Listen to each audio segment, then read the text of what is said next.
Let's see this question. Question में हमें दिया है, यहाँ पे पूछा है, name the part of electromagnetic spectrum of wavelength 100 metre and mention its one application. Okay, तो वेरी शॉर्ट टाइप का है। टॉपिक है ये इलेक्ट्रोमैग्नेटिक स्पेक्ट्रम।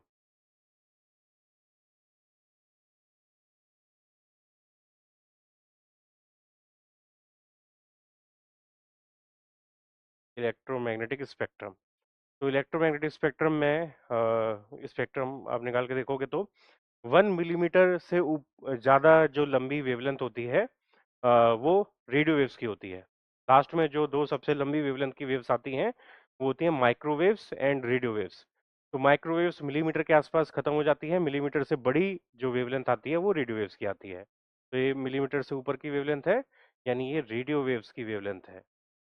ये रेडियो वेव्स की कैटेगरी के अंदर आएगी। और इसकी एप्लीकेशन तो नाम ही लिखा हुआ है, रेडियो। रेडियो वेव्स की जो एप्लीकेशन है, जितनी ज़्यादा वेवलेंथ होती है किसी इलेक्ट्रोमैग्नेटिक वेव की, उसकी ट्रांसमिशन उतनी ज़्यादा दूर तक हो सकती है।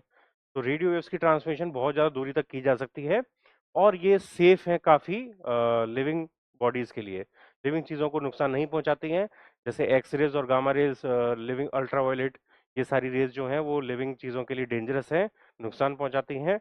लेकिन लो एनर्जी की जो वेव होती हैं वो नुकसान नहीं पहुंचाती हैं। तो ये लीस्ट एनर्जी वेव्स हैं, है ना। जितनी वेवलेंथ ज़्यादा होती है उनकी एनर्जी उतनी कम होती है। तो इसके दो मेजर फायदे हैं, एक तो ये बहुत कम डेंजरस हैं और बहुत दूरी तक ट्रांसमिट की जा सकती हैं, इसलिए इनको ट्रांसमिशन, इंफॉर्मेशन ट्रांसमिशन के लिए यूज किया जाता है, यानी कम्युनिकेशन के लिए।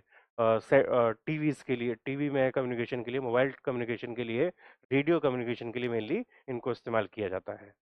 तो कम्युनिकेशन के लिए इनको यूज किया जाता है, ये इनकी एप्लीकेशन है, जैसे रेडियो में।